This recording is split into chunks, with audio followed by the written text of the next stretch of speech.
안녕하세요. 사연에 빠지다의 DJ 민영입니다.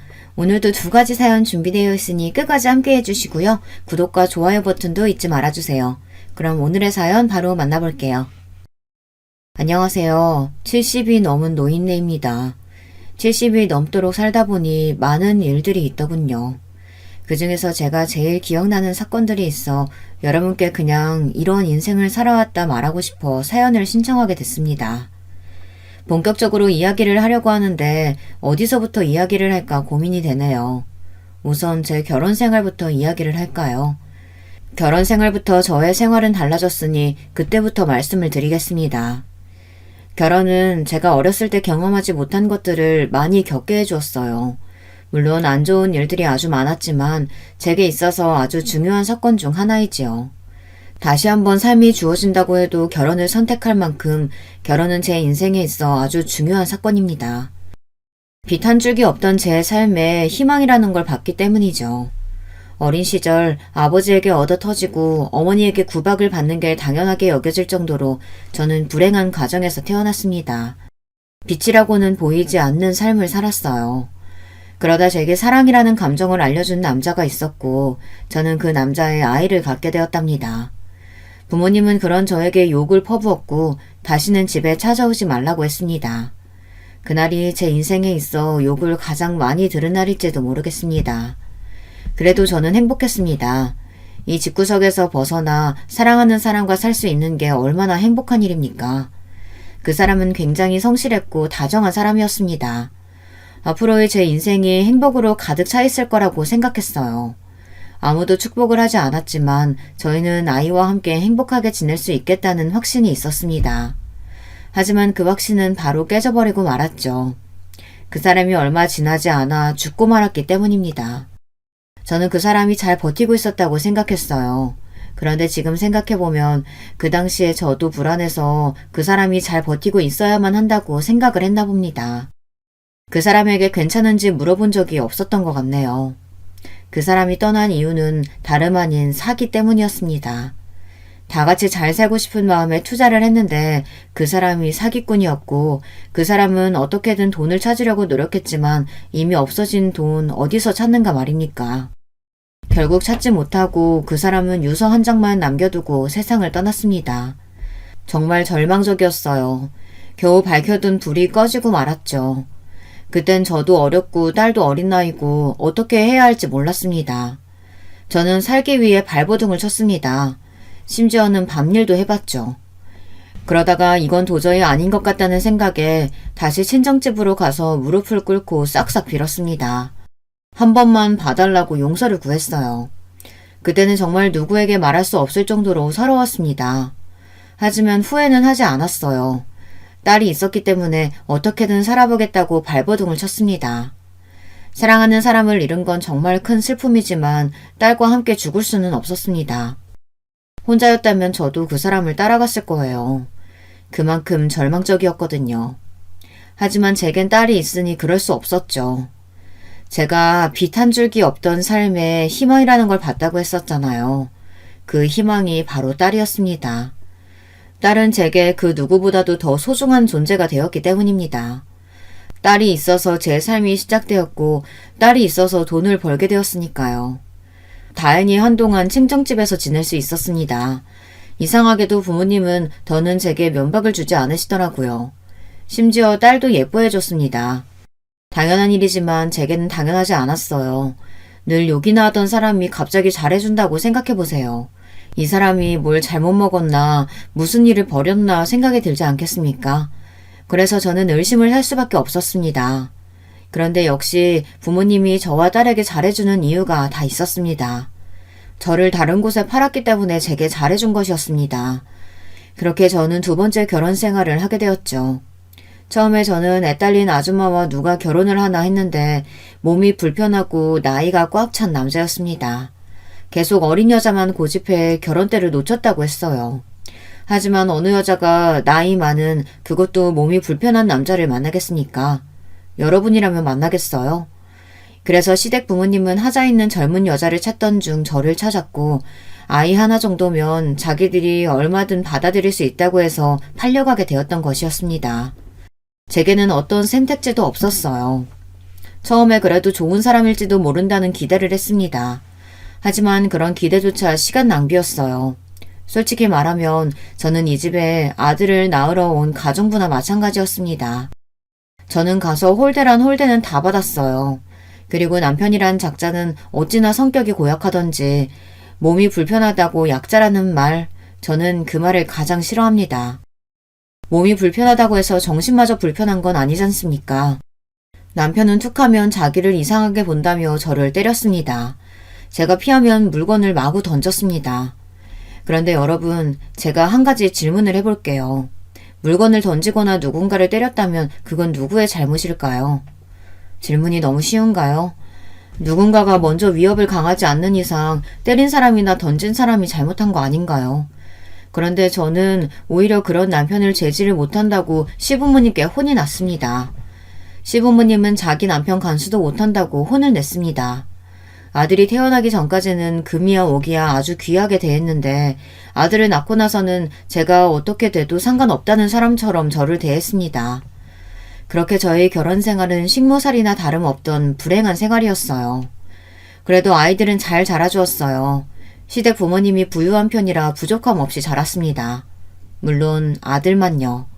아들은 정말 부족함 없이 잘 자랐습니다.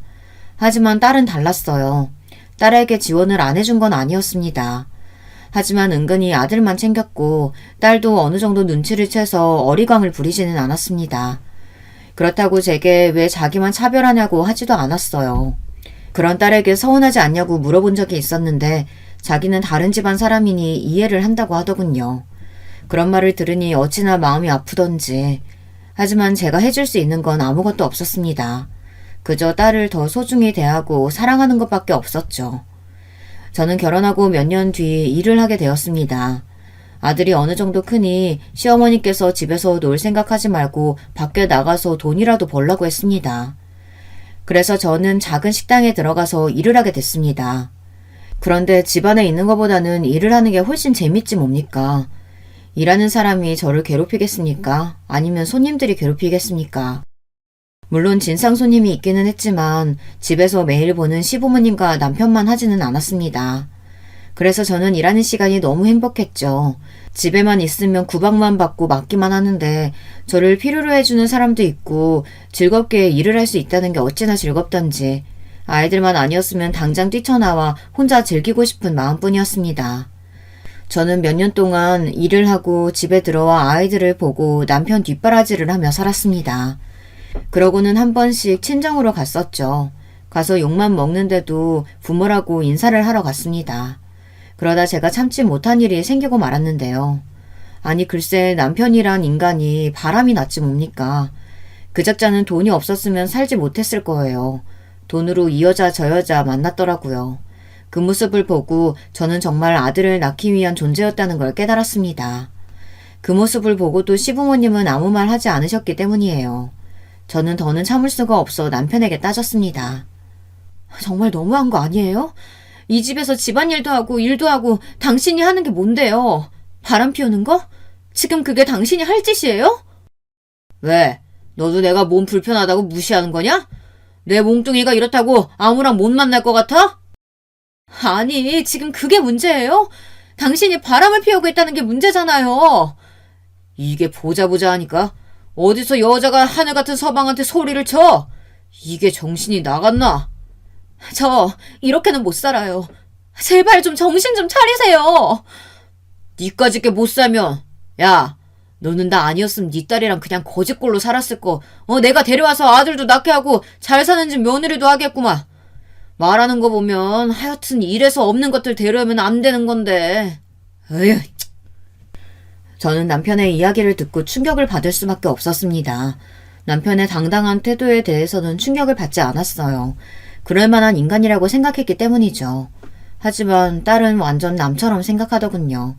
아무리 피가 섞이지는 않았어도 그래도 제 자식인데 그런 식으로 이야기하는 건 너무하지 않나요? 저는 그 이야기를 듣고 남편의 뺨을 때렸습니다. 그리고 저는 남편의 지팡이에 머리를 맞았고 순간 눈앞이 캄캄해지며 쓰러지고 말았습니다. 그리고는 딸의 소리와 함께 정신을 차려 일어날 수 있었어요. 그런데 정신을 차리자마자 저는 시어머니에게 맞고 말았습니다. 이년아, 네가 뭔데 우리 아들을 때려? 하지 마세요. 우리 엄마 때리지 마. 그 애미의 그 딸이라더니 아주 성격이 고약한 건 닮았구만. 그러는 할머니는요. 성격이 얼마나 거지 같으면 아저씨 성격이랑 똑같아요. 그리고 우리 엄마가 어때서요? 딸은 저를 대신해 필사적으로 시어머니에게 대들었습니다. 저는 그만하라고 할 힘도 없었습니다. 이게 어리다고 봐줬더니 뚫린 게 입이라고 아주 나불나불거리고 있어. 아이고, 이런 걸 우리 장선이 누나라고 부른다니. 아이고, 두야. 어머니, 저희 딸 예뻐해달라고 하지 않을게요. 그런데 딸에게 뭐라고 하지는 말아주세요. 힘이 없었지만 딸에게 뭐라고 하는 건 참을 수 없었습니다. 지 딸이라고 챙기는 것 좀 봐라. 시어머니는 저와 딸을 훑어보며 혀만 계속 찼습니다. 얘, 너 설마 우리 아들이 다른 사람 만난다고 때린 거니? 너 그런 거야? 저는 아무 말도 못했습니다. 아니, 당연한 말을 왜 해야 하는지도 몰랐죠. 너는 말도 못해, 이년아? 안사람이 얼마나 못했으면 다른 여자를 만났겠어? 나는 말이다, 안사람 도리는 다 했어. 그래서 우리 집 양반이 어디 바깥으로 나돌지도 않고 집에만 있잖니? 너는 네 잘못도 모르고 지금 우리 집안 귀한 아들 때린 거니? 참 어이가 없어서. 그럴 거면 나가! 이 집에서 나가라고! 쟤랑 같이 손잡고 나가면 되겠네. 아, 그리고 사돈 내는 가봤자 너 반기지도 않으실 게다. 이미 한번 나갈 딸이라고 처음부터 막 굴려도 된다고 하는 부모가 도대체 어디 있니? 아휴, 결혼만 잘 됐으면 내가 이런 집안 받지도 않는 건데. 시어머니의 말이 놀랍지는 않았습니다. 부모님이 그런 소리를 했다는 것도, 남편이 바람을 피운 게 제 탓이라는 것도 시어머니가 늘 하시던 말이라 아무렇지도 않았어요. 그래서 저는 집을 나가기로 결심했습니다. 이런 집이면 나가는 게 저에게도 도움이 되겠죠. 하지만 제가 나갈 수 없는 한 가지가 있었습니다. 이 집에서 가장 중요한 게 뭐가 있겠습니까? 아니, 제 인생에 있어서요. 딸과 아들, 제 자식들입니다. 시부모님과 남편에게 딸이 중요할까요? 없어도 그만인 사람들이 뭐가 아쉬워서 딸을 중요하게 생각하겠습니까? 하지만 아들은 다르죠. 제가 나간다고 하니 그럼 딸과 함께 나가라고 하더군요. 그래서 제가 4배 아파 낳은 자식은 아들도 있으니 아들과 함께 나가겠다고 했습니다. 제 배 아파 낳았으니 아들도 같이 데리고 나갈 거예요. 엄마 없이 어떻게 애를 키워요? 따라가면 당장 애 밥은? 애가 하고 싶어 하는 건? 애 환경은? 우리 손자가 그렇게 사는 꼴을 못 본다. 그리고 우리가 얼마나 손자한테 잘해줬는데 그럼 우리 자식이지? 솔직히 너도 우리 아들 아니었으면 아들 보지도 못했을 거 아니냐? 애는 못 준다.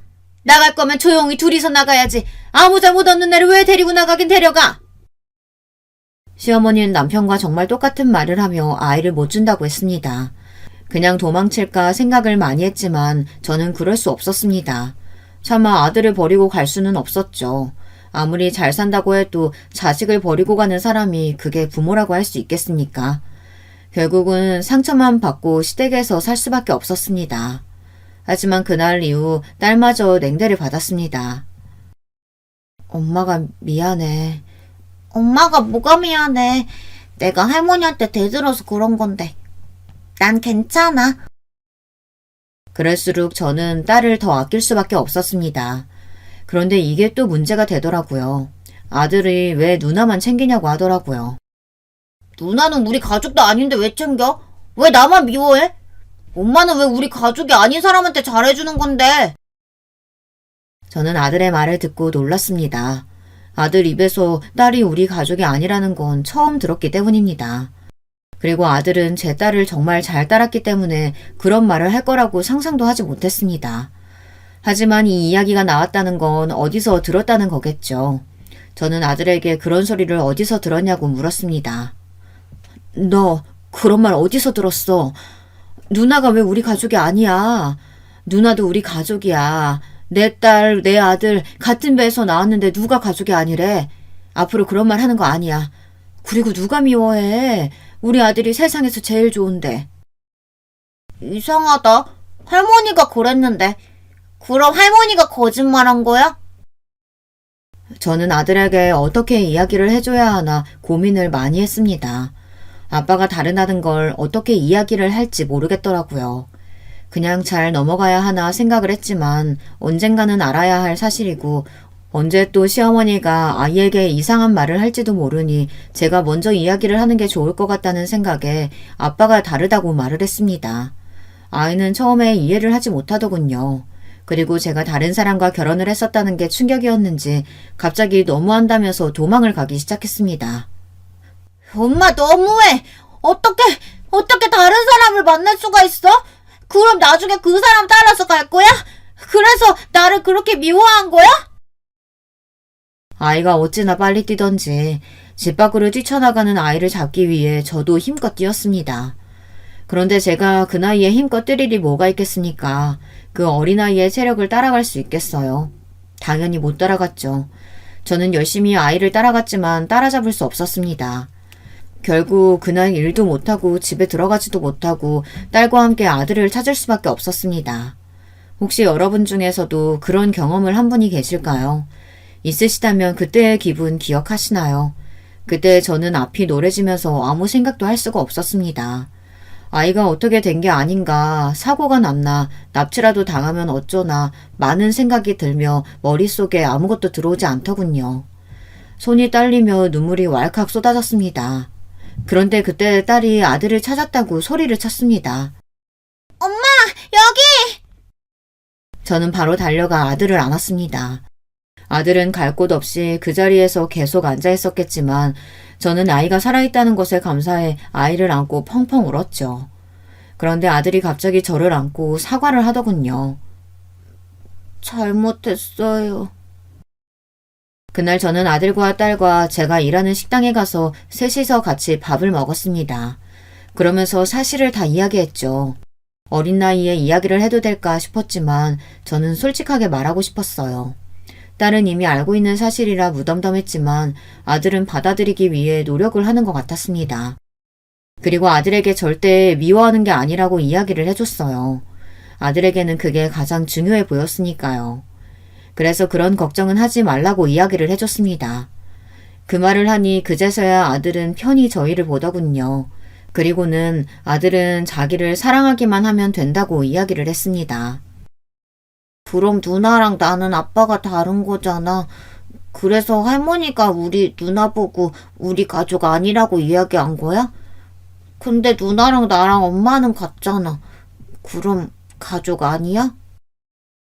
야, 가족 맞지? 너랑 나는 엄마가 같은데 어떻게 가족이 아니냐?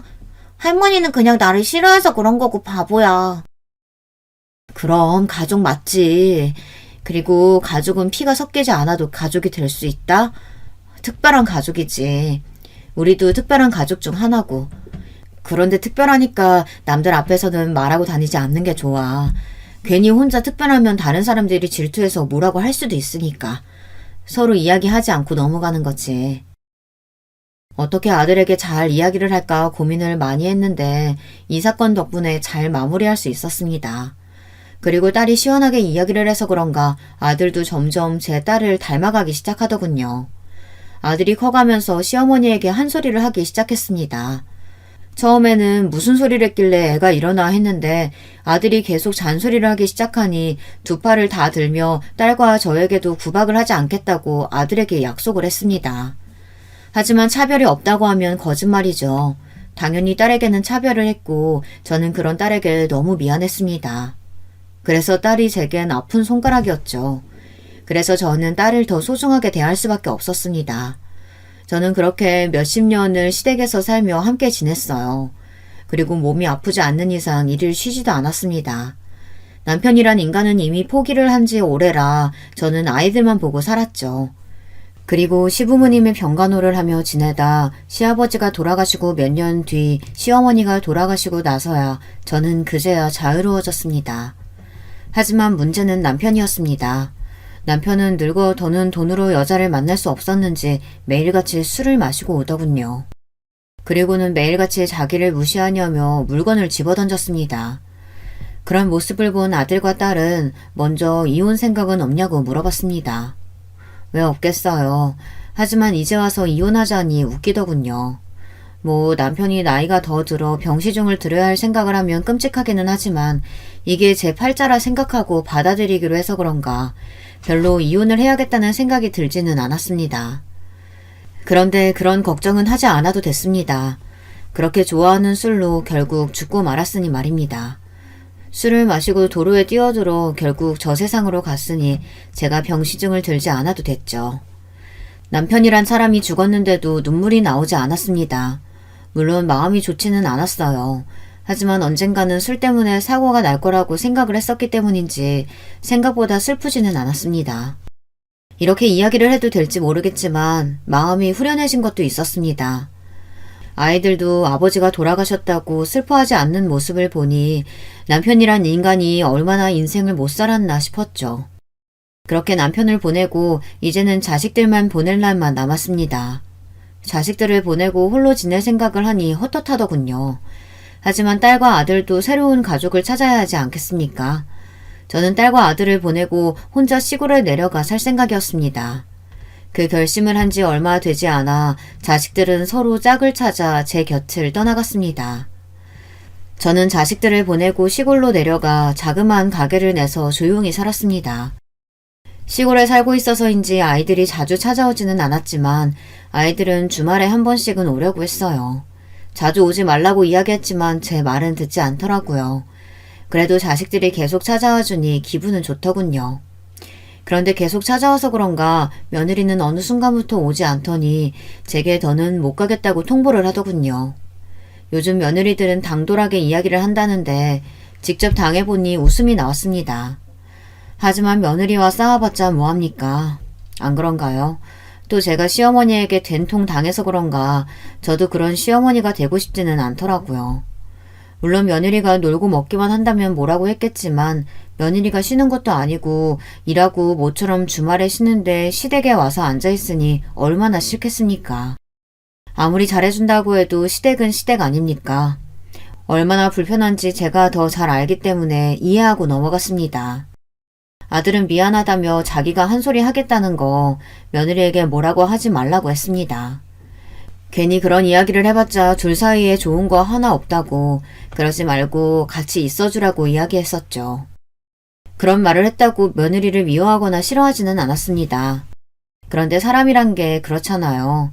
자기를 챙겨주는 사람을 보면 아무것도 안 하는 사람보다 마음이 더 가는 건 어쩔 수 없지 않나요?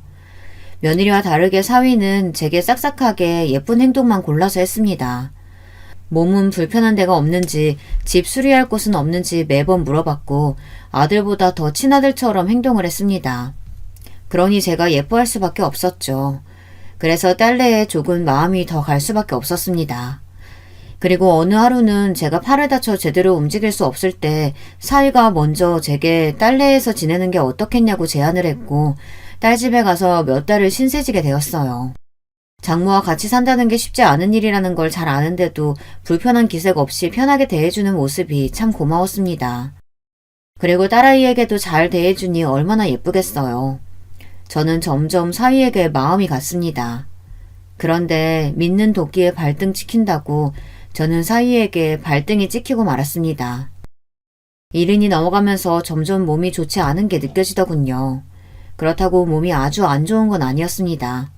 귀가 조금 들리지 않고 예전보다는 숨이 가빠지고 전보다는 자주 아프기는 했지만 제 나이에 비해서는 꽤 건강한 편이라 생각하며 살았습니다. 혼자서도 그럭저럭 잘 살아왔고 조용히 장사를 하며 지내왔었죠. 하지만 자식들은 걱정이었나 봅니다.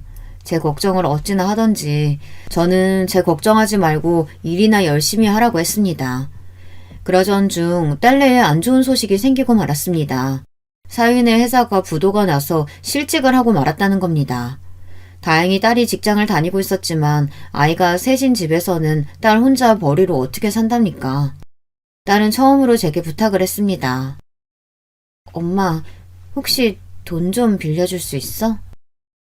그 말과 함께 처음으로 딸내 사정을 듣게 되었습니다. 보니 바로 이야기한 것도 아닌 것 같았어요. 몇 달이 지나고 나서야 이야기를 한 것 같았죠. 자기네들도 어떻게든 버텨본다고 버티다가 제게 이야기를 한 것 같았습니다. 사부인은 딸이 결혼하고 얼마 있지 않아 돌아가셔서 부탁할 사람이 없었던 겁니다. 그래서 제게 부탁을 한 것이었죠. 자식이 어렵다는데 안 도와줄 부모가 있겠습니까? 저는 남은 전 재산을 딸에게 주겠다고 했습니다. 딸은 이렇게까지는 필요 없다며 거절을 하더군요. 부모로서 해준 것도 없잖니. 내가 너에게 미안한 것도 많고 네가 어렸을 때 그렇게 잘한 것도 나 때문인 것 같아서 마음에 걸리는 것도 많아. 엄마라고는 해준 것도 없는 것 같아서 마음이 불편했는데 이렇게 줄 수 있으니 얼마나 감사하니. 내 마음이니 이거라도 받으렴. 그럼 엄마 혹시 우리 집에서 같이 살지 않을래? 나도 그게 마음이 편할 것 같고 애들 아빠도 수락할 거야. 엄마 가게랑 집 다 정리하고 우리 집으로 와요. 엄마 몸도 불편하잖아. 한번 생각해봐. 알겠지? 딸의 제안에 저는 생각을 해봤습니다. 저와 같이 살면 행복할 것 같았어요. 하지만 아무리 딸 집이라고 해도 제 집이 아니니 괜히 불편할 것 같아 고민이 많이 되었습니다. 한참을 고민을 하는데 사위에게 전화가 오더라고요. 장모님, 안사람한테 이야기 들었습니다. 언제든 저희 집에 오셔도 돼요. 말씀만 해주세요. 아니, 그래도 자네가 불편할 텐데. 저는 괜찮아요. 아이들이야 어머님을 워낙 좋아해서 별 문제 없을 거고. 저희 회사가 괜히 이렇게 돼서는. 그게 자네 탓인가? 어쩔 수 없는 일 탓하지 말고. 그래도 이렇게 전화 줘서 고마워. 아닙니다. 편하게 말씀해 주세요. 사위의 말에 저는 딸 집에서 지내기로 마음을 먹었습니다. 그렇게 저는 다짐을 하고 가게도 팔고 집도 팔고 전 재산을 딸에게 주었습니다. 제게 남은 거라고는 자그마한 돈밖에 없었지만 그래도 딸이 편하게 지낼 수 있다면 저는 좋았습니다. 오히려 저는 마음이 한결 가벼워졌어요. 그런데 어느 날 사위의 통화를 듣고 경악을 금치 못했습니다. 앞서 믿는 도끼에 발등 찍혔다고 했죠. 사위는 저를 요양원으로 보낼 생각을 하고 있었습니다. 여보세요? 거기 요양원이죠? 75세 할머니 들어갈 건데 서류가 어떤 게 필요할까요? 아니, 그렇게 착하던 사위가, 그것도 집으로 오라고 했던 사위가 요양원에 저를 버리려고 한다는 생각을 하니 충격을 받을 수밖에 없었습니다. 그렇지 않나요? 그 말 한마디로 그 전에 있었던 일들이 모두 거짓으로 느껴졌습니다. 믿었던 만큼 저는 배신감이 배로 들었죠. 나이를 먹고 모든 일에 초연해졌다고 생각했는데 아니었습니다. 제 딸을 위해서도 있었지만 사위를 살리겠다고 사위가 살아야 제 딸도 살 거라는 생각에 모든 전 재산을 준 것인데 돌아오는 건 결국 저를 요양원에 가둬두겠다는 거니 저는 어떻게 돌려줄까 생각을 했습니다. 이 나이 먹고 복수를 시작하게 된 것이죠. 사위는 제 돈으로 꽤 큰 가게를 차렸습니다. 매달 일을 시작하다 체면이 살지 않았는지 가게를 차렸더군요. 예전 같으면 응원을 해줬겠지만 사위의 한마디에 저는 이미 돌이킬 수 없는 상처를 받아 곱게 보이지가 않았습니다. 저는 이런저런 생각을 다 했어요. 복수를 해본 적이 없는 사람이 그것도 다 늙어서 복수를 한다는 게 쉽지 않은 일이라는 걸 알잖아요. 어떻게 저의 배신감을 표현해야 할지 머릿속이 복잡했습니다. 5만 가지 생각이 다 들었어요. 첫 번째, 딸에게 당장 달려가서 이야기를 한다. 두 번째, 가게로 찾아가 없는 소문을 만들어 장사를 망하게 한다. 세 번째, 일부러 사위를 나쁜 놈으로 만들어 딸과 헤어지게 만든다. 네 번째, 사위 뒷조사를 해서 약점을 잡아낸다. 이 밖에도 다양한 방법들이 있었습니다. 하지만 사위의 장사를 망치는 건 딸도 힘들어할 것 같으니 할 수 없는 일이라고 생각했고 바람을 피우게 해서 나쁜 놈으로 만들어 헤어지게 만들자니 이건 딸과 손주들이 슬퍼할 것 같고 뒷조사를 해서 약점을 잡아낸다 한들 어떻게 이용을 할 것인지 모르겠는 겁니다. 결국 저는 나머지 방법을 쓰기로 했습니다. 다행히 아이들은 학교에 가서 집에 없었고 딸도 회사에 가서 집에 없어 사위와 둘이 있는 시간은 많았습니다. 사위의 출근 시간은 조금 늦은 시간이라 같이 있는 시간이 많았죠. 이서방, 일에 좀 올 수 있나? 네, 장모님. 내가 몸이 불편해서 그런데 부축 좀 해줄 수 있을까? 갑자기 허리가 너무 아파서. 네, 당연하죠. 사위는 언제나처럼 친절하게 저를 대해줬습니다. 이서방. 네, 장모님. 아이고, 미안하네. 방에 들어가고 싶어서. 괜찮지? 아유, 그럼요. 고마워. 우리 이서방밖에 없어. 아닙니다. 또 필요한 거 있으시면 말씀해 주세요. 그래, 그래. 저는 수없이 사위를 불렀습니다. 이서방, 이서방. 네, 장모님. 미안한데 혹시 집에 시금치가 있나? 갑자기 애들이 시금치 나물이 먹고 싶다고 한 게 기억나서. 제가 한번 찾아볼게요. 그래, 그래. 고마워. 장모님, 시금치는 없는 것 같은데요? 아이고, 어쩌나. 오늘 해달라고 한 것 같은데. 내가 갔다 와야 하나? 제가 갔다 올게요. 그래? 자네가 갔다 오면 나야 고맙지. 그럼 조심히 다녀오고. 저는 그렇게 사위를 부려먹었습니다. 이서방! 네, 장모님. 사위는 조금 지쳐가는 게 보이기 시작했습니다. 시금치 간이 맞는지 좀 봐줄 수 있나? 네, 물론이죠. 일부러 소금을 팍팍 넣어서 시금치는 매우 짠 상태였습니다. 장모님, 이거 좀... 왜, 입에 안 맞아? 저는 일부러 간을 별로 하지 않는 시금치를 먹었습니다. 이상하네. 괜찮은데? 내 입맛이 이상한가? 그리고는 다시 엄청 짠 시금치를 사위 입에 넣어줬습니다. 사위는 그제야 너무 짜다고 이야기했고 다시 간이 많은 시금치를 주니 그제야 간이 맞다고 했습니다. 이렇게 저는 사소한 걸로 사위를 괴롭혔습니다. 그런데 그거 아시죠? 사소한 게 결국 터지게 되면 걷잡을 수 없이 스트레스를 받는 거. 저는 사위가 저로 인해 힘들어지길 원했습니다. 그래서 매번 혼자 있을 때 사위에게 시켰고 매번 조금씩 사고를 쳤습니다. 그럴 때마다 사위의 표정은 점점 어두워지고 있었죠. 저는 느낄 수 있었습니다. 사위가 점점 힘들어하고 있다는 걸요. 하지만 단 한 번도 제게 짜증을 낸 적이 없었습니다. 그것도 참 대단하지 않나요? 짜증 낼 법도 한데 짜증 내지 않고 제 요구를 들어주니 대단하다고 생각을 했습니다. 하지만 그 발언이 너무 괘씸해서 참아줄 수는 없었어요. 그래서 계속 사위를 못살게 굴었습니다. 집안에서도 괴롭혔지만 밖에서도 괴롭히기 시작했답니다. 친구들과 함께 사위 식당에 가서 밥을 먹고 계산을 하지 않고 나왔죠. 당연히 사위라면 돈을 받지 않을 거라고 생각했고 아니나 다를까 장모님이 왜 계산을 하냐며 말리더군요. 그 이후로도 저는 종종 친구들을 데리고 사위 식당으로 갔습니다. 물론 계산을 하지 않고요. 시간이 지나면 지날수록 사위의 표정은 좋지 못했습니다. 그리고 중간중간 제가 이것저것 막 시키기까지 했고요. 사위는 더는 참기 힘들었나 봅니다. 결국 터질 대로 터진 모양입니다. 결국 사위가 딸에게 불만을 말하는 걸 들을 수 있었습니다. 여보, 장모님 너무 하시는 거 아니야? 그게 무슨 말이야? 아니, 요즘 따라 계속 나를 심부름꾼으로 쓰질 않나. 아니, 뭐 그건 그렇다 쳐. 그런데 계속 친구 데려와서는 우리 가게에서 밥 먹고 가잖아. 근데? 그게 문제가 돼? 아니, 장모님한테 돈 받기 애매해서 계산 안 해도 된다고 하니까 그 뒤로 계속 친구를 데려오시잖아. 그래서? 계산을 안 하는데 계속 오신다니까? 그럼 돈 달라고 해. 그리고 너는 엄마가 그렇게 도와줬는데 그거 하나 못 해줘? 아니, 그게 나도 계속 그러니까 부담스럽다고. 그럼 말해. 돈 달라고. 그럼 됐네. 딸의 시원시원한 성격 덕분에 사위는 아무 말도 할 수가 없었습니다. 사위가 조금 바보같이 착하다고 해야 할지 미련하게 쓴소리를 못한다고 해야 할지 그런 면이 조금 있어서 딸에게 잡혀 사는 게 참 다행이라고 생각했습니다. 그 덕에 사위를 괴롭혀도 별 문제가 없었기 때문입니다. 그날 이후로 저는 더 열심히 괴롭혔어요. 조금 유치할 수도 있지만 사위를 골탕 먹이기엔 이것이 제일 직방이었으니까요.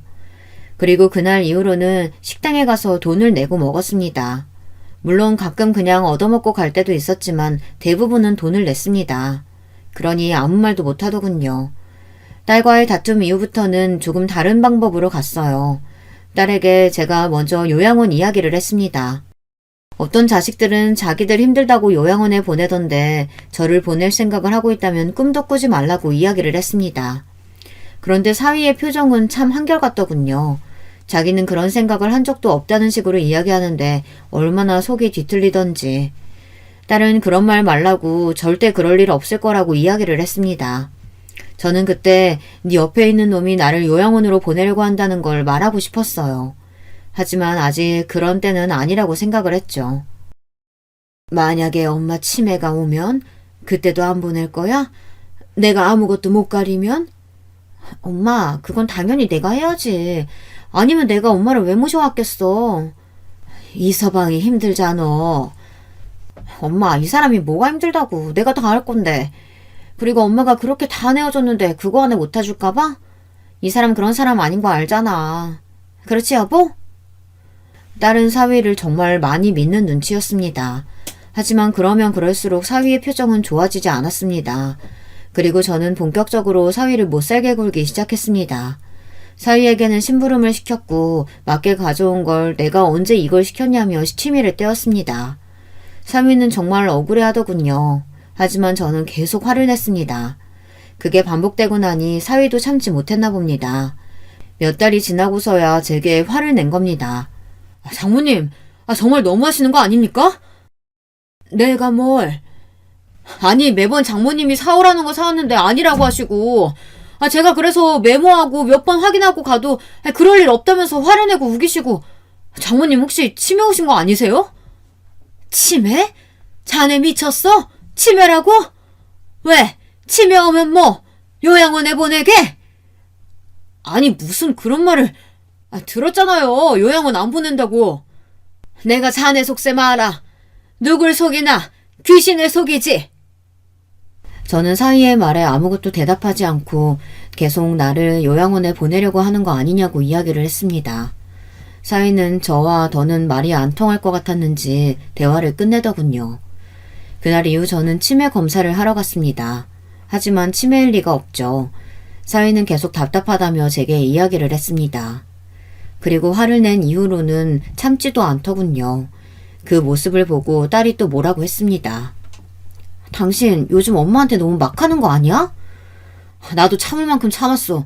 정말 너무 하시는 거 아니냐고. 나도 힘들어. 당신도 이제 일 그만두고 어머님 봐봐. 얼마나 힘드나. 매일 시키면서 그거 아니라고 하고 화내고. 아니 가끔은 물건까지 던진다니까? 내가? 내가 물건을 언제 던졌어? 장모님. 또 왜 매번 저를 이상한 사람으로 만들어요? 저 그럼 할 말 없어요. 장모님 도대체 저한테 왜 그러세요? 사위가 정말 답답했나 봅니다. 딸 앞에서는 한 번도 제게 큰 소리로 화를 낸 적이 없었는데 화를 내니 말입니다.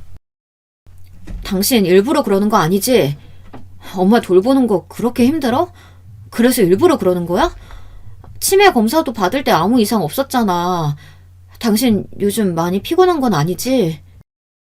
제가 시치미를 떼자 오히려 딸은 사위 걱정을 했습니다. 제가 절대 그럴 일이 없을 거라고 생각했기 때문이죠. 딸이 그러면 그럴수록 사위는 더 답답해했습니다. 그럴수록 저는 점점 속이 시원해지기 시작했습니다. 제가 유일하게 할 수 있는 방법이 통하고 있다는 생각에 재미도 있었어요. 다 늙어서 이게 무슨 일인가 싶기도 했지만요. 그런데 결국 터질 게 터지고 말았습니다. 저의 행동에 사위는 참지 못하고 딸에게 이렇게는 못 살겠다며 집을 나가고 말았습니다. 제가 조금 심하게 하기는 했지만 못 버티고 나가버릴 줄은 몰랐습니다. 그때서야 딸은 심각성을 느꼈는지 제게 묻더군요. 엄마, 들어보니까 조금 도를 지나치는 행동을 하는 것 같던데 왜 그래? 아니, 난 솔직히 잘 모르겠어. 누구 말을 믿어야 할지. 그런데 우리 남편도 힘들어하는 걸 보면 거짓말은 아닌 것 같아서 물어봐요. 내가 왜? 뭘 했다니? 이서방 참 웃기다. 아니, 남편 말로는 점점 말도 격해지고 마음에 안 들면 짜증도 내고 가끔은 이서방 때린다며. 이서방이 그러더라. 장모님이 일부러 그러는 거 아니냐고. 내가 일부러 왜 그런 짓을 해? 엄마, 솔직하게 이야기해. 내가 볼 때는 엄마 치매 아닌 것 같거든. 그런데 묘하게 이서방한테만 그러는 거 알아? 딸은 눈치를 채고 제게 물었습니다. 결국 저는 모든 사실을 말할 수밖에 없었죠. 그러자 딸이 충격을 받은 눈치였습니다. 그걸 보니 딸이 몰랐던 일인 건 확실했었죠. 그 말을 듣고 딸이 노발대발 화를 내며 가만두지 않겠다고 하더군요. 이게 은혜도 모르고 그런 말을 해? 엄마, 나도 가만히 못 있겠다. 그리고 딸과 함께 사위를 골탕 먹이기 위해 작전을 짰습니다. 그런데 그럴 필요가 없어졌어요. 저도 모르게 진짜 복수가 시작되고 말았거든요. 역시 인생이라는 게 어떻게 흘러가는지 모르는 게 맞았습니다. 제 복수가 이렇게 끝날 줄 누가 알았겠습니까? 딸도 함께 사위를 골탕 먹여주려고 했는데 이게 웬걸.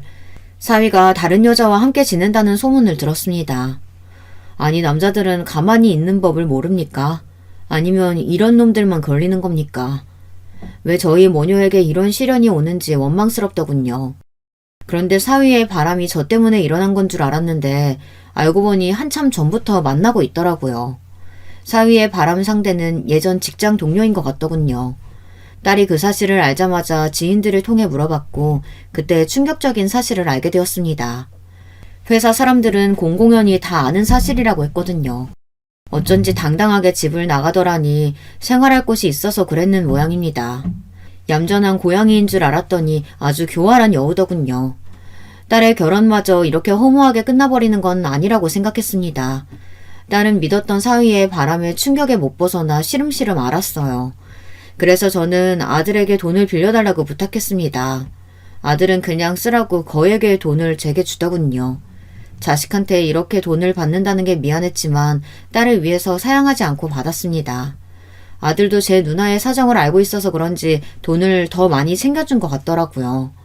저는 그 돈을 들고 바로 업체에 부탁을 해서 사위의 바람 현장을 증거로 남겨두기 위해 노력했습니다.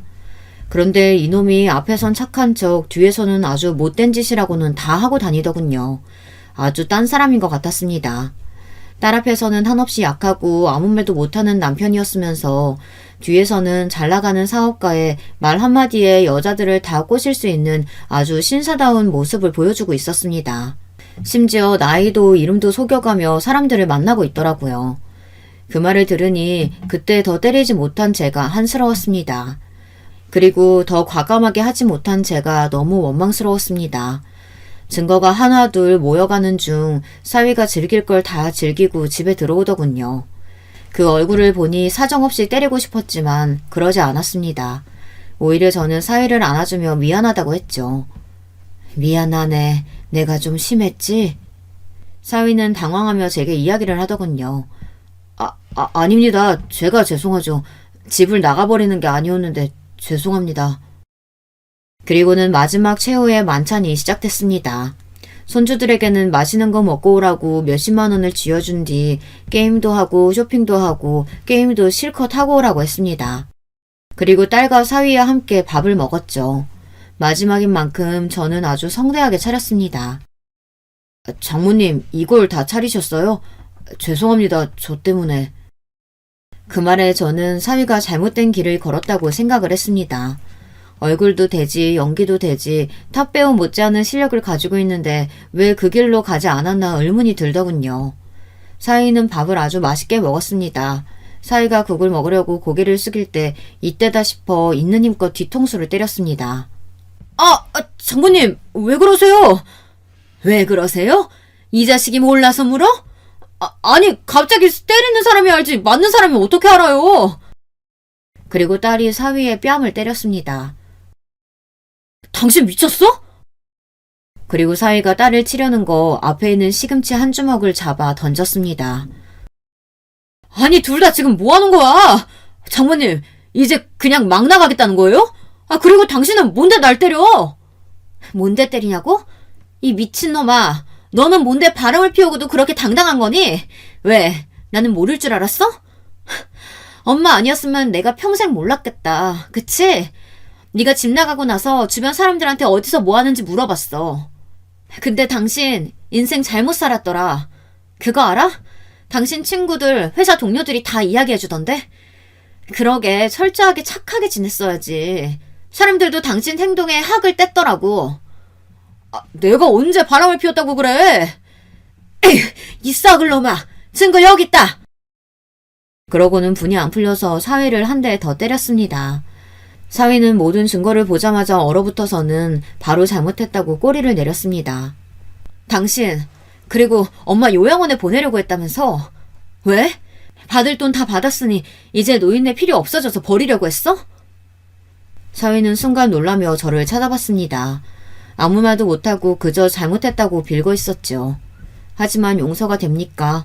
저희는 끝까지 용서를 하지 못했습니다. 바로 쫓아냈어요. 사위는 빈털터리로 쫓겨나고 말았죠. 불쌍하지도 않았습니다. 계속 한 번만 봐달라고 하는데 얼마나 꼴사납던지. 그 와중에 사위는 자기를 예뻐하지 않았냐고 한 번만 봐달라고 이야기를 하더군요. 자업자득 아닌가요? 사위가 그런 저를 요양원으로 보낼 계획만 세우지 않았다면 저는 계속 사위를 예뻐했을 겁니다. 안 그런가요? 그리고 솔직히 누가 딸의 결혼을 망치고 싶겠습니까? 복수라고 해봤자 그냥 노인네의 한풀이 정도로 끝을 내려고 했지 자기가 잘못해서 이렇게 끝난 거 아닙니까? 결국 사위는 아무것도 갖지 못하고 쫓겨나고 말았죠. 친구도 돈도 직장도 자식도 모두 잃은 채 쫓겨났습니다. 어쩌다 보니 완벽한 복수를 하고 말았죠. 딸은 그 사건 이후로 회사를 그만두고 사위가 하던 가게를 그대로 받아 이어갔습니다. 딸은 오히려 속이 편하다고 말하더라고요.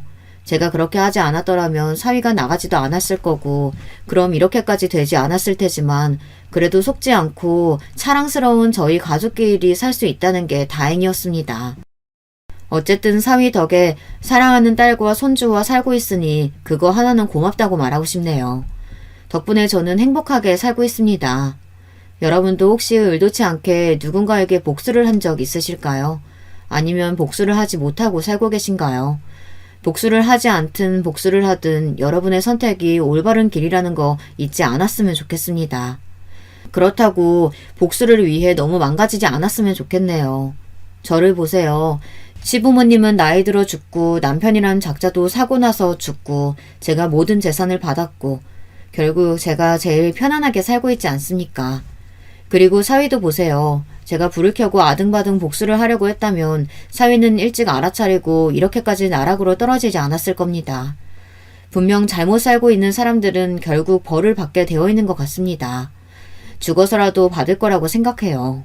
물론 제가 편히 살 수 있기 때문에 이런 소리도 하는 거겠죠. 그럼 이 늙은이 더는 헛소리 하지 않고 그만 이야기를 끝내도록 하겠습니다. 이 긴 이야기 들어주셔서 정말 감사합니다. 여러분, 두 번째 사연 시작하기 전에 좋아요, 구독 꼭 눌러주실 거죠? 그럼 두 번째 사연 바로 시작합니다. 저는 우리나라의 40대 평범한 가장이었습니다.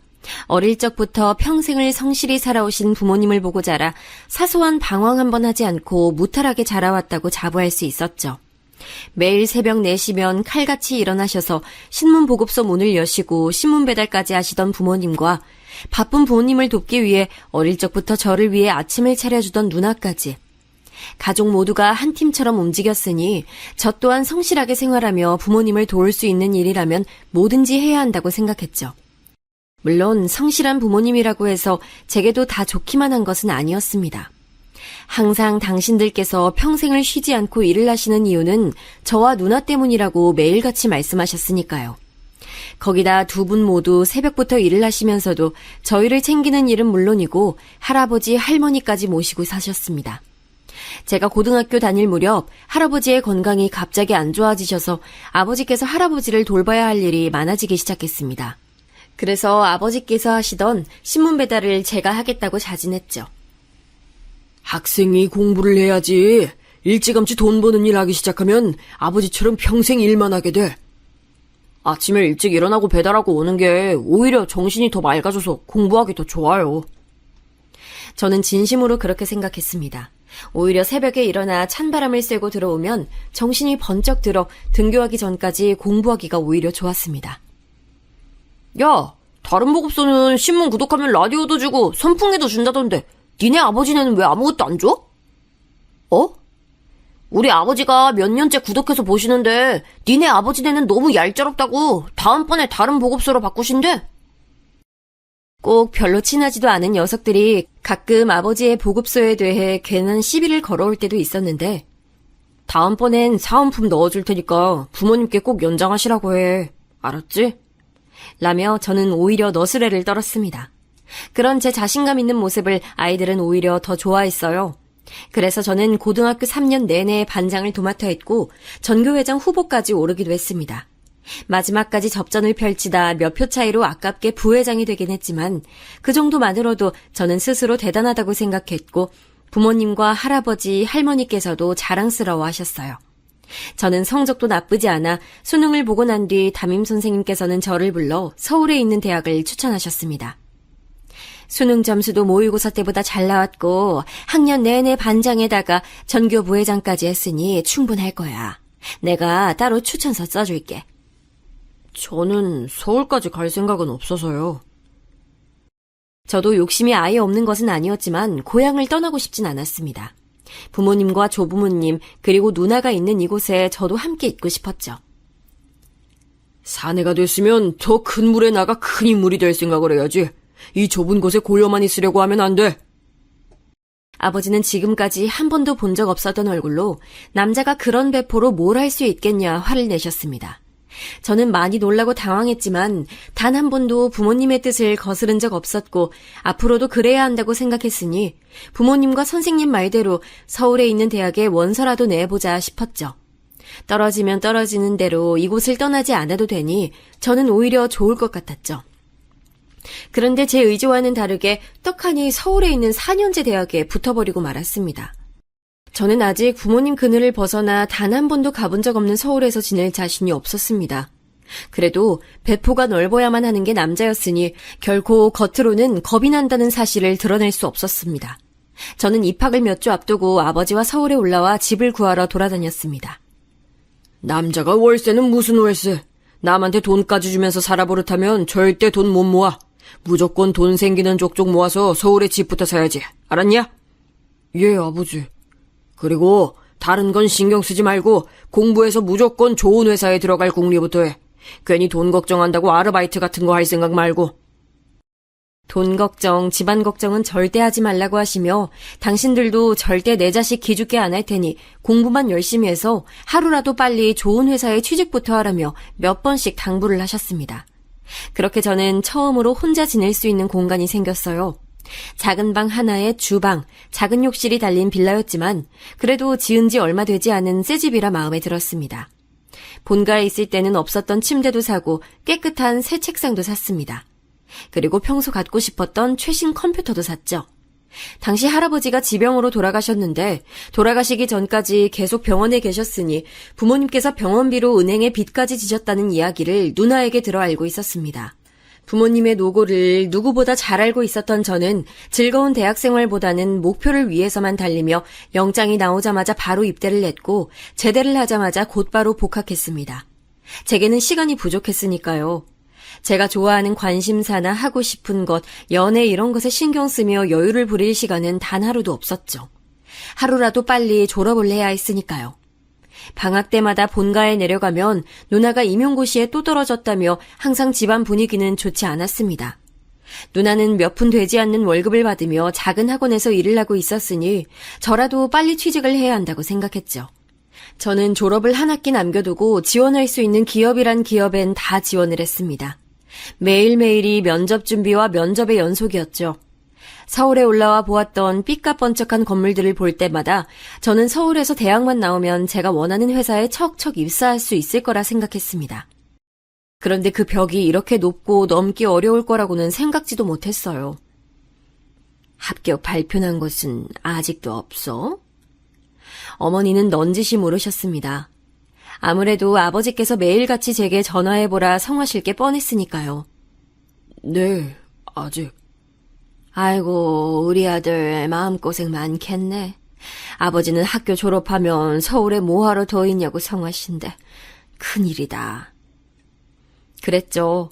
본가가 서울도 아닌데 더 이상 대학생도 아니고 그렇다고 직장인도 아닌데 전셋집을 깔고 이곳에 있어봐야 부모님께는 득이 될 게 없었습니다. 네, 몇 군데 더 남았으니까 더 노력해 볼게요. 할 말은 그것뿐이었습니다. 다른 말을 할 말도 없었죠. 이제는 회사 이름이며 뭘 하는 회사인지는 중요하지 않았습니다. 아버지가 이름만 아는 곳이라면 어디든 붙어야 한다 생각했죠. 역시 사람은 벼랑 끝까지 서봐야 간절함이 배가 되는 것일까요? 그 간절함이 통했는지 드디어 처음으로 최종 합격 문자를 받았습니다. 제가 원하던 회사는 아니었지만 그래도 아버지께서 들으면 잘 아실 만한 회사였어요. 저는 뛸 듯이 기뻤습니다. 그렇게 아버지가 큰맘 먹고 사주신 양복을 입고 저는 출근했습니다. 그토록 원했던 회사였지만 역시나 쉽지만은 않았습니다. 대학을 다닐 때와는 하늘과 땅 차이였죠. 지금까지 공부해온 것들은 아무짝에도 쓸모가 없었습니다. 하루 종일 상사들의 뒤치다꺼리를 하느라 식사를 거르는 일도 많았고 이런저런 핑계를 댈 수 있는 여자 직원들과는 달리 남자 신입 사원은 상사들과의 술자리와 접대자리에는 절대 빠질 수 없었으니까요. 그러던 어느 날이었어요. 고생했어요. 집이 어디예요? 선임이 먼저 고생했다며 제 존재에 대해 알아주고 먼저 무엇인가 물어봐준 것은 입사 이후 처음 있는 일이었습니다.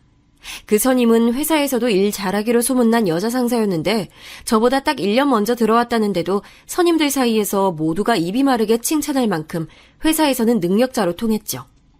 외모도 훌륭한데 명문대 출신이었고 들고 다니고 입는 것마다 모두 다 명품에 고등학교도 강남 8학군에서 나왔다며 소문만 무성했었는데 직접 마주친 것은 처음이었습니다.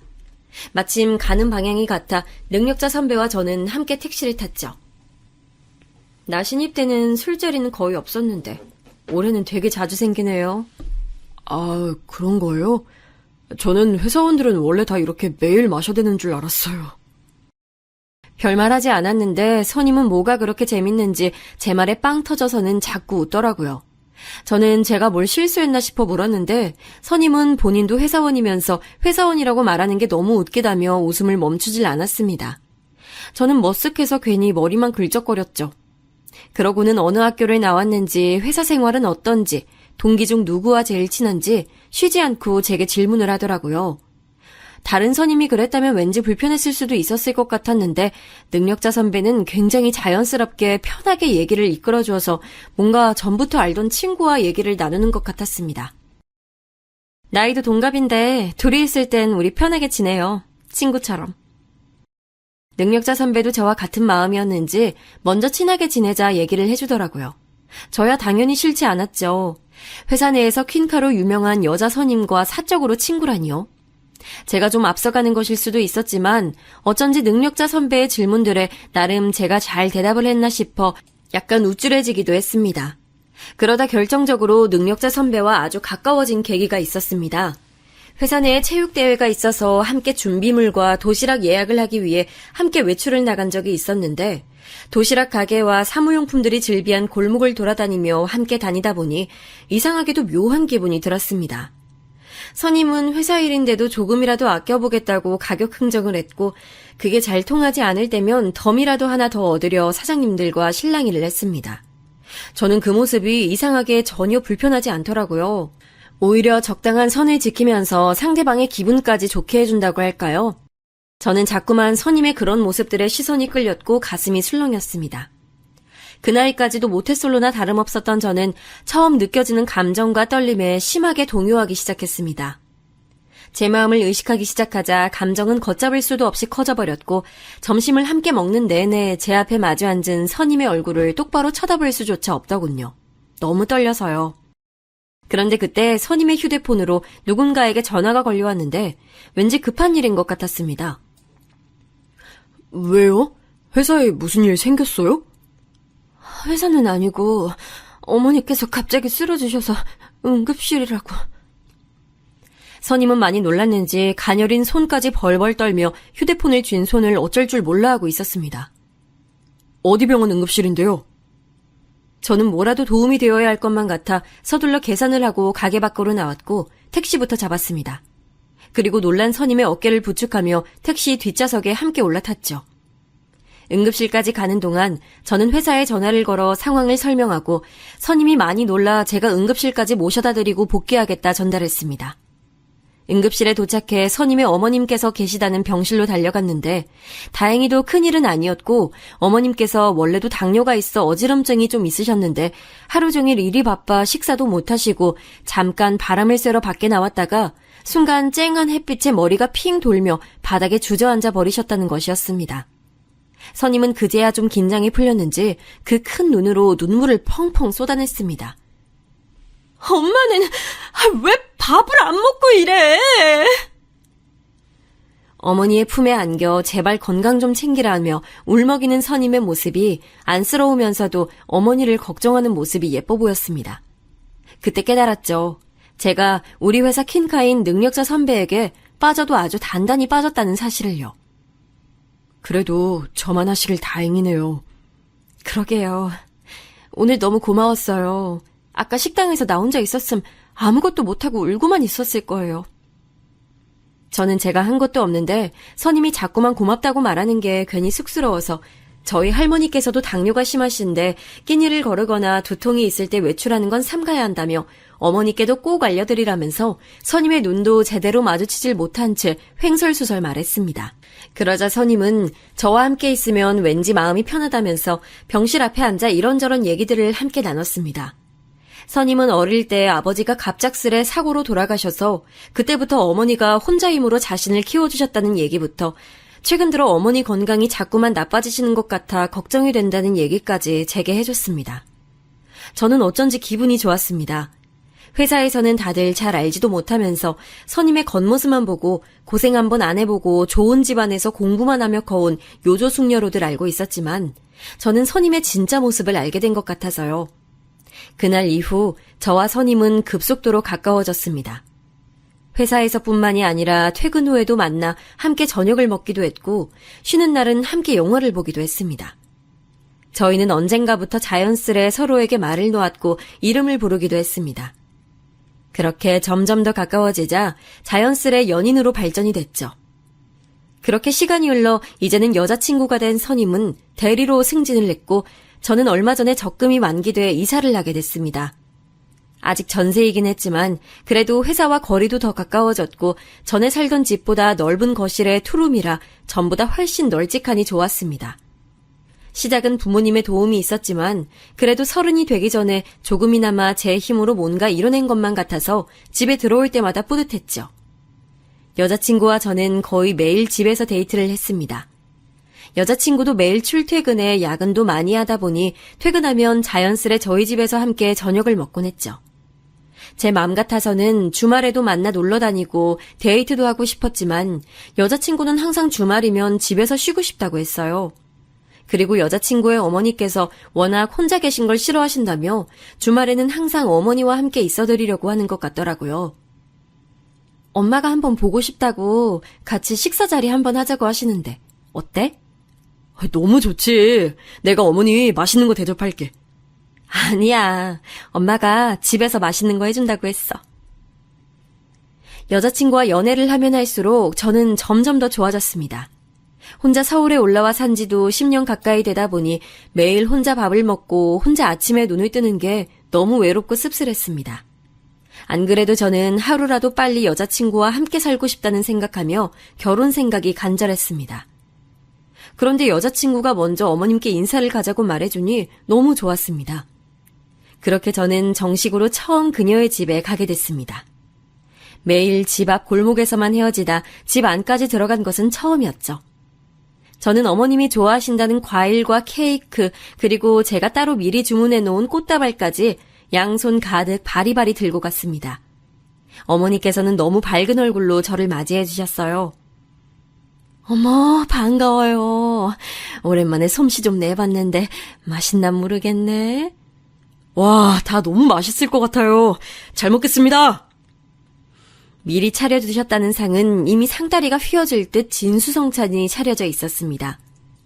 딸은 엄마의 음식 솜씨를 닮는다는데 여자친구의 실력도 기대될 정도로 어머니의 음식은 너무 훌륭했습니다. 부모님은 지방에 계시다고? 예, 고향에서 신문 배급소 하고 계세요. 배급소를 오래 하셨다고 들은 것 같은데 아직도 하고 계신 걸 보면 아직 경제적으로 많이 힘드신가? 아, 많이 힘드신 건 아니고요. 아버님이 오랫동안 한 가지 일만 성실히 해오셔서 그런지 할 수 있으면 계속 일을 하고 싶어 하세요. 아직 누나도 결혼을 안 하기도 했고요. 성실하기만 하시면 되나? 재산을 좀 불리셔야지. 조모님도 모시고 산다고 들은 것 같은데 그럼 집이 좀 커야겠네. 가족들 모두 지금 하고 계신 배급소 건물에 살고 계세요. 어머? 배급소 건물이 아버님 거구나? 아, 예. 처음엔 꼬치꼬치 모르시는 게 귀한 딸내미 혹시나 괜한 남자 만나 고생할까 싶은 마음에 그러실 수 있겠다 싶으면서도 한편으로는 뭐 이런 것까지 모르실까 싶은 것도 있었습니다.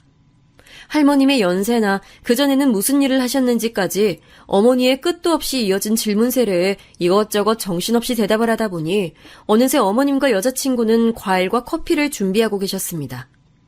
저는 기다리며 집을 둘러봤습니다. 여자친구의 집은 제가 서울에 처음 올라와 살던 전셋집과 비슷한 평수의 집이었어요. 방 하나에 작은 창고방 하나, 거실이라고 말하기에는 너무 주방과 가까운 그런 집이요.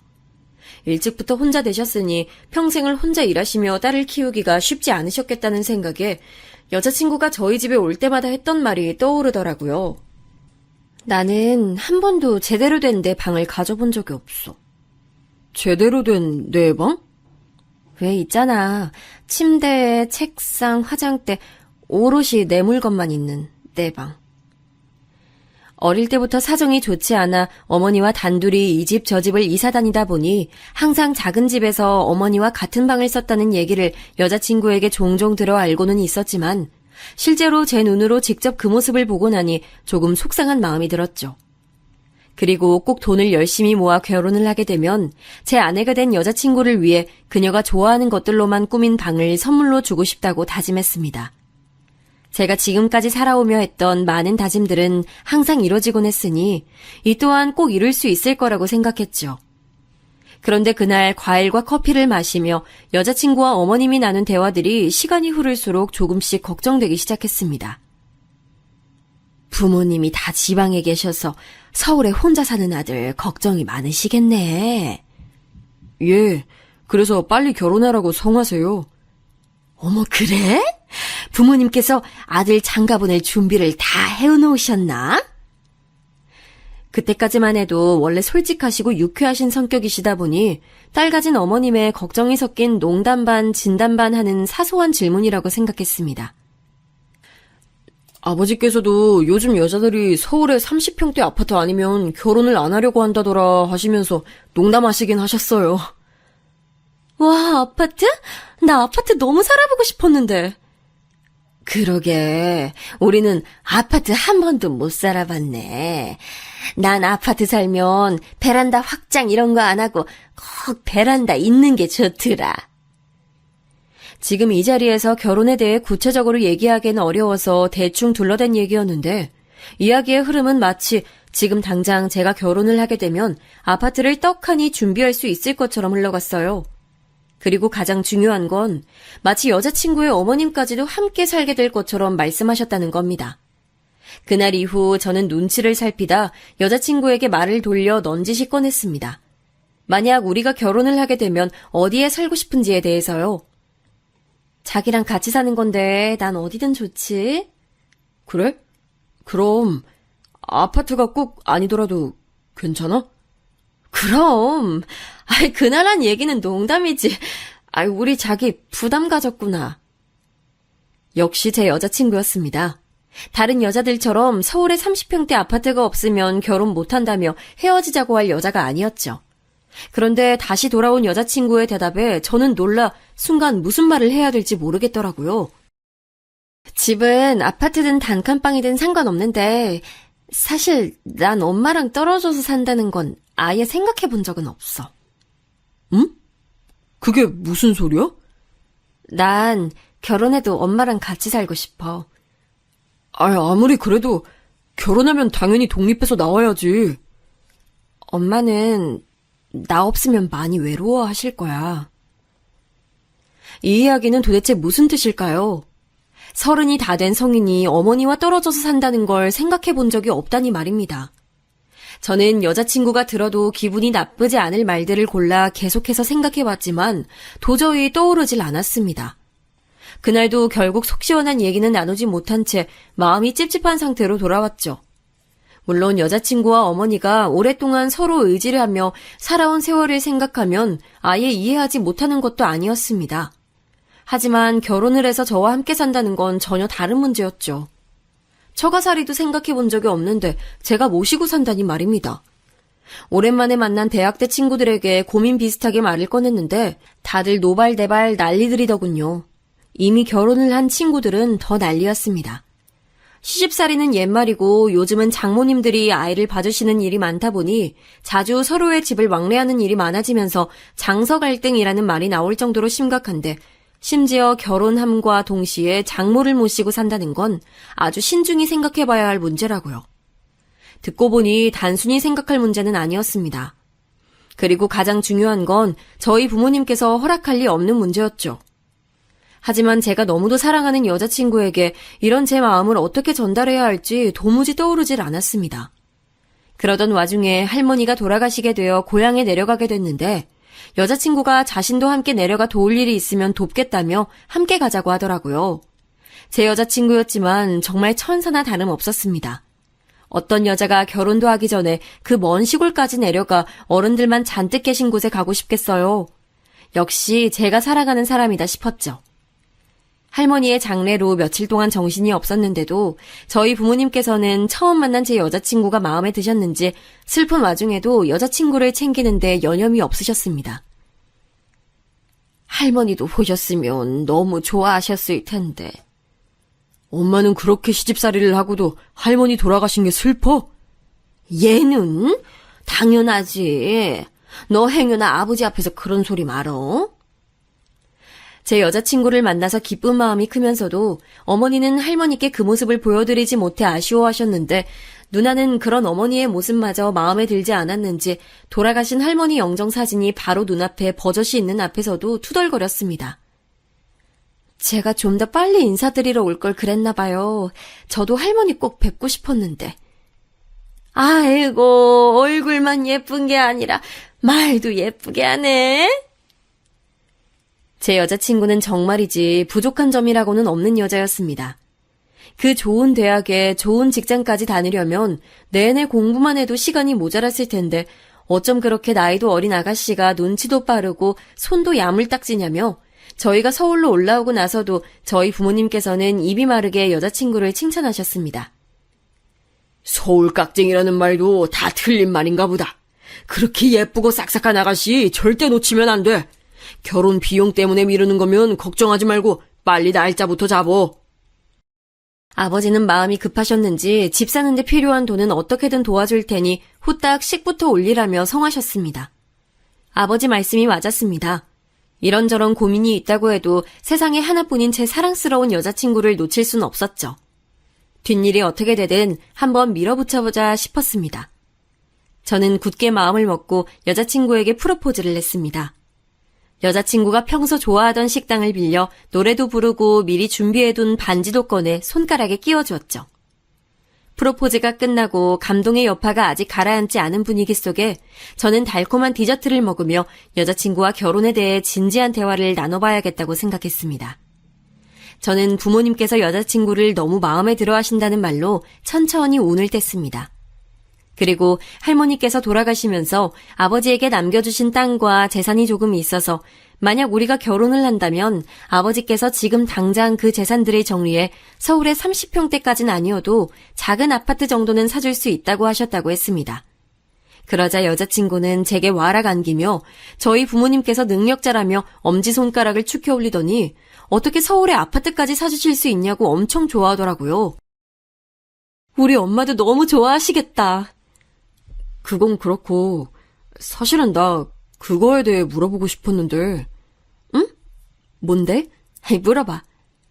자기 어머님 말인데 혹시 우리가 결혼해서 자기가 나오게 되면 혼자 살기 힘드실까?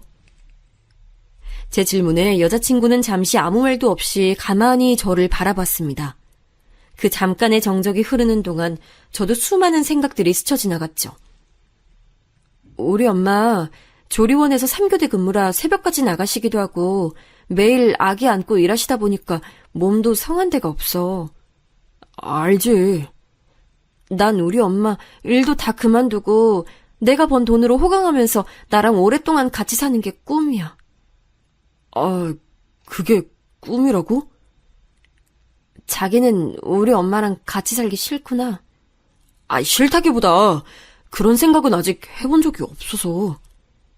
자기 어머님도 지금까지 시부모님 다 모시고 살았다며. 왜?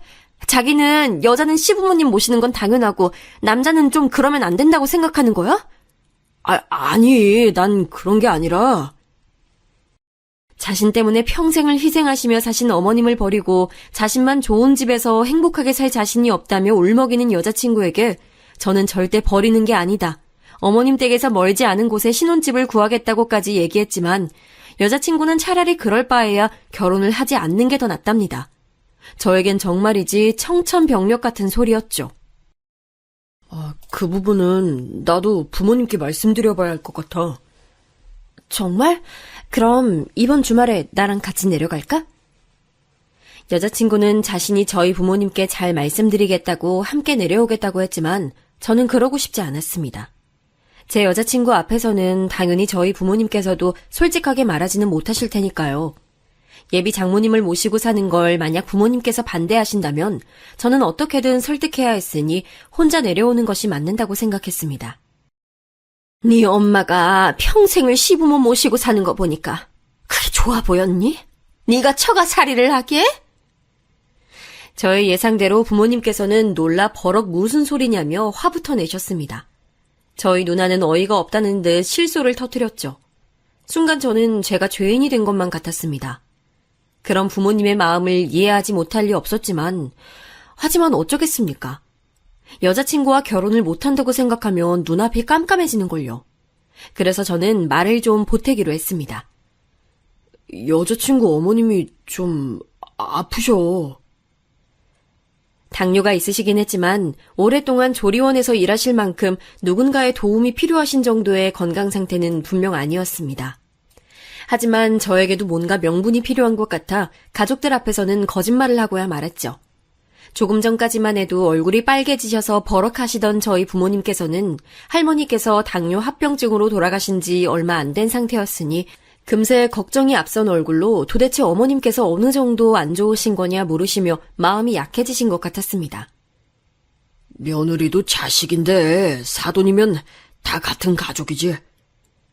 라고 하시며 아버지께서 운을 떼시자 아버지보다도 더 반대하셨던 어머니께서는 아이고 내 팔자야를 연신 외치시며 방문을 세게 닫고 들어가 버리셨습니다.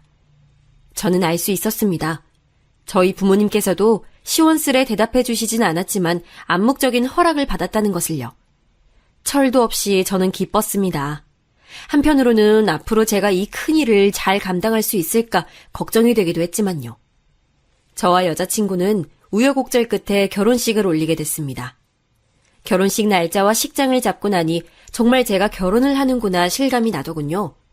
그리고 저는 여자친구와 함께 회사에서 멀지 않은 곳에 아파트를 구하러 다녔습니다.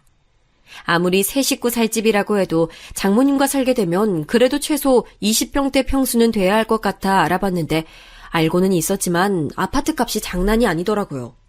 지금 제가 살고 있는 전세금을 빼도 최소 3억 이상은 아버지에게 도움을 청해야 했죠. 그런 제 마음을 아는지 모르는지 여자친구는 집을 보러 다닐 때마다 엄마가 무조건 남향이어야 한다고 했다. 확장형은 안 된다. 베란다는 무조건 있어야 한다 등등 우리 신혼집을 구하는데 자꾸만 마치 어머니의 마음에 들어야 하는 시험지처럼 집을 골랐습니다. 집도 집이었지만 가장 이해가 되지 않았던 건 바로 결혼 비용에 관한 것이었습니다. 집을 계약하고 가구와 가전제품들을 보러 다녔는데 집을 고를 때는 그렇게 까다로웠던 여자친구와 예비 장모님은 무조건 저렴한 제품들로만 고르려고 했습니다. 어차피 아이가 태어나면 다 망가진다는 게 이유였죠.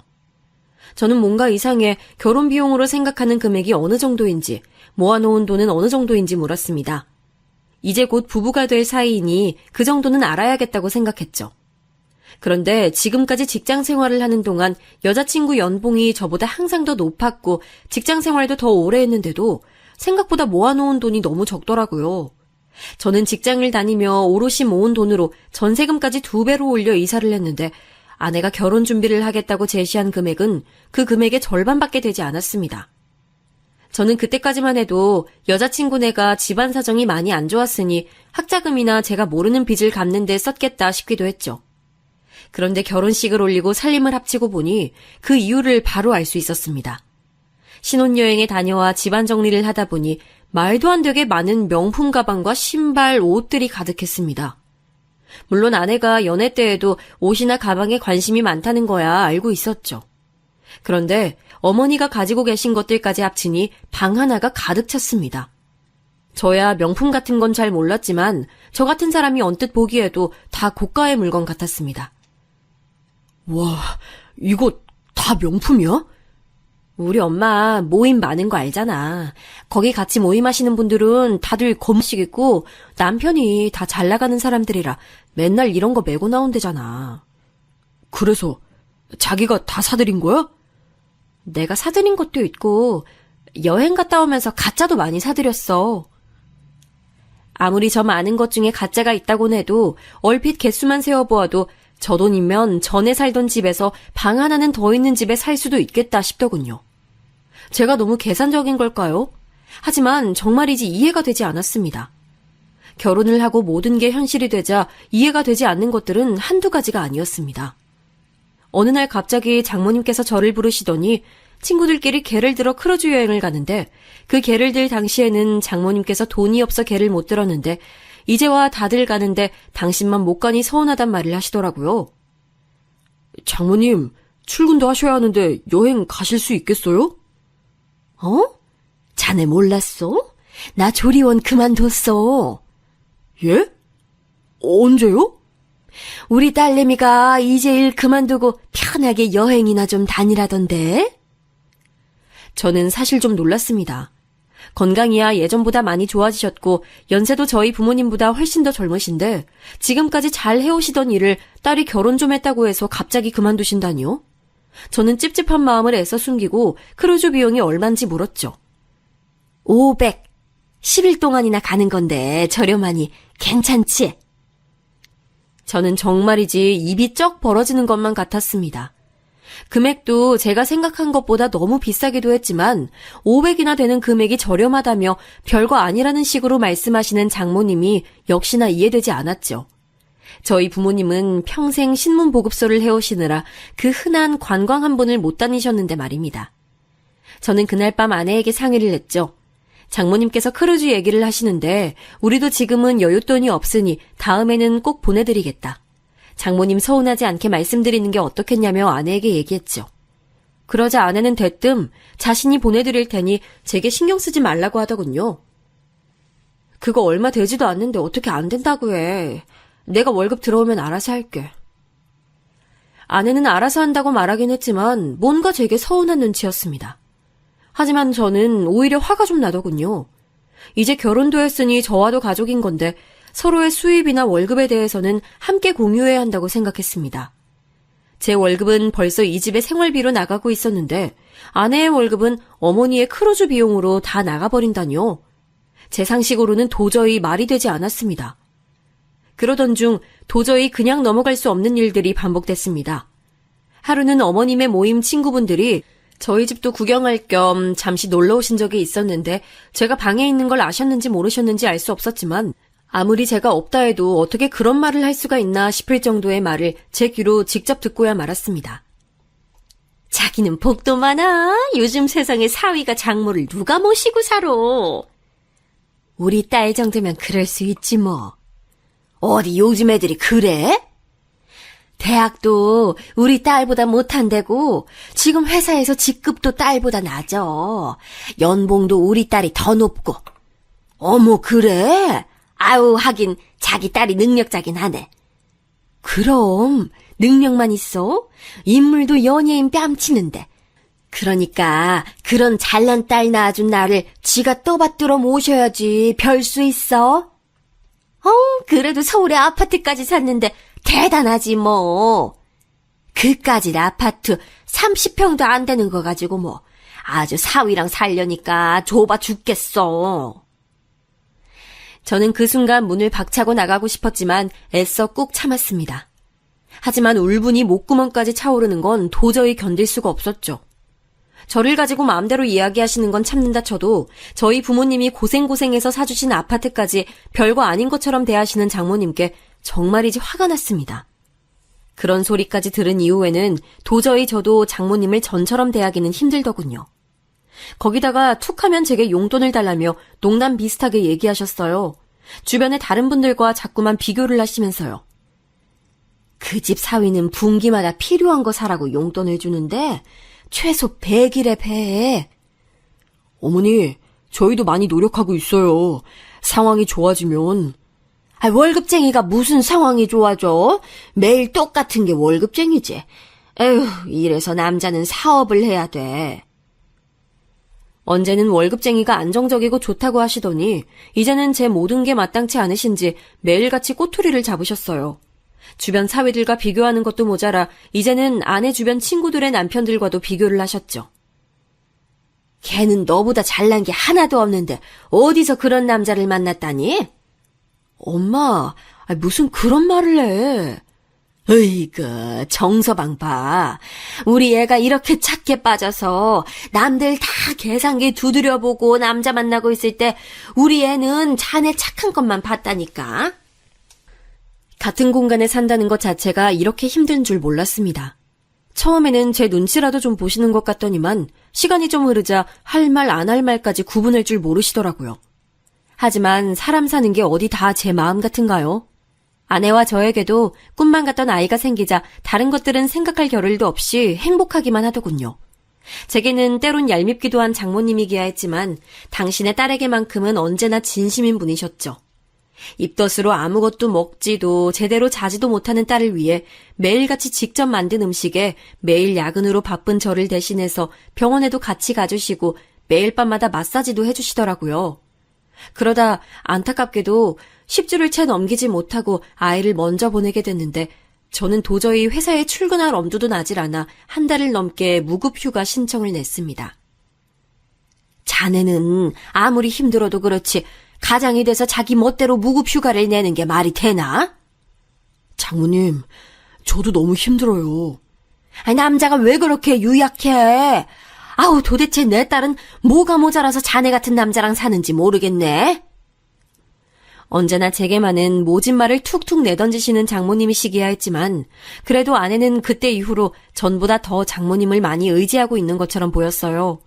저도 그 당시에는 제가 힘든 것만 생각하느라 아내를 위로하지 못했으니 잘못했다 싶어 제 마음이 어떻든 간에 어떻게든 아내와 잘 살아보자는 마음으로 참으며 살다 보니 어느새 결혼을 한 지 10년이 지나더군요. 그 사이 저희 누나도 결혼을 했고 아버지께서도 돌아가시고 저희 어머니께서도 고향에서 홀로 살고 계셨습니다. 누나가 그래도 어머니 댁 근처에 살고 있어서 마음은 조금 놓였지만 저는 자주 내려가지 못하는 상황이었으니 항상 죄송스러운 마음이 있었죠. 그러다 어머니께서 전부터 좋지 않으셨던 무릎 때문에 서울 병원에 다니게 되셨고 수술까지 하게 되셨습니다. 의사 선생님의 말로는 한 달 정도 거동이 불편할 수 있으니 푹 쉬셔야 한다는데 서울 병원을 오가는 건 누나가 다 도왔다지만 누나도 아직 어린 조카가 있어서 간병까지는 쉽지 않았어요.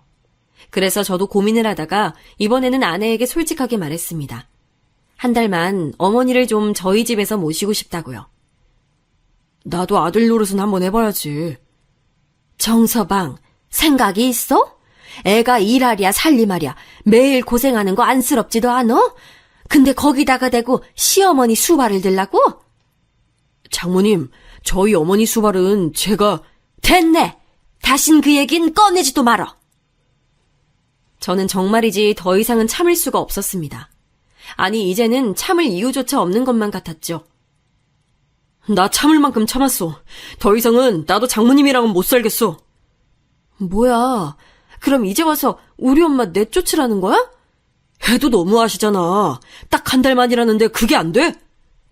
설마 지금 우리 엄마 버리고 오빠 어머니 모시고 싶어서 이래? 그런 말 아닌 거 알잖아. 그리고 명색이 이 집 우리 어머니가 사주신 거잖아.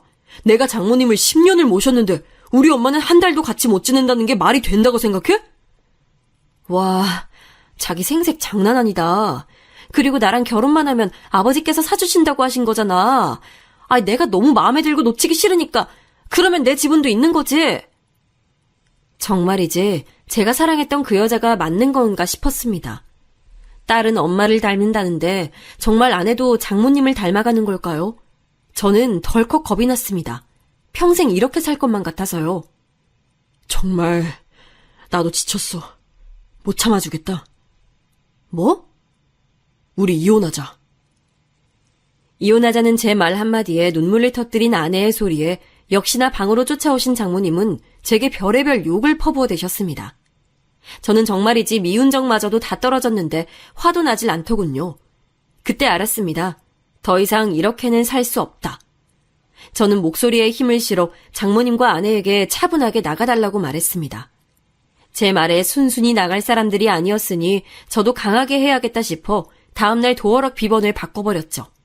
그리고 이혼 서류도 아내의 사무실로 보냈습니다. 그러자 아내가 울며불며 제게 사정을 하더라고요. 지금 당장 돈도 한 푼도 없어 나갈 수도 없다고요. 어머님이랑은 절대 떨어져서 못 산다며.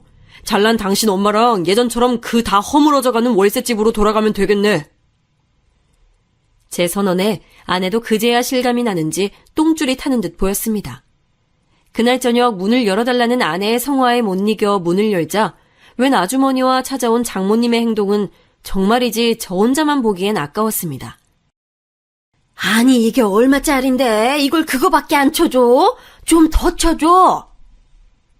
알고 보니 장모님과 함께 온 사람들은 중고 명품을 사들이는 사람이었습니다. 이거 가짜잖아. 이런 거 팔다 걸리면 쇠고랑이야. 아유, 미치겠네. 이거 해봐야 월세방이나 없겠어? 이게 다 엄마 때문이잖아. 그러니까 엄마, 딸 이혼녀 만들기 싫으면 빨리 정서방한테 가서 빌어, 엄마. 빌긴 내가 왜 빌어? 네가 그 깡시골까지 따라가 봤더니 가족들이 다 순진하고 맹한 게 호구 잡기 딱이라며. 아, 이게 호구 맞아? 엄마가 촌구석 애들이 오히려 돈도 제법 있고 순진하다며. 이 두 사람의 실체를 차라리 몰랐으면 나았을까요? 정말이지 제가 지난 10년간 얼마나 바보짓을 하고 있었는지 알고 나니 기가 막히더라고요. 제 아내는 처음부터 제가 순진한 촌에서 자라 아무것도 모르는 시골 부모님의 경제적인 지원을 받고 있어 접근한 것이었습니다. 아이, 정서방, 뭘 그렇게까지 해?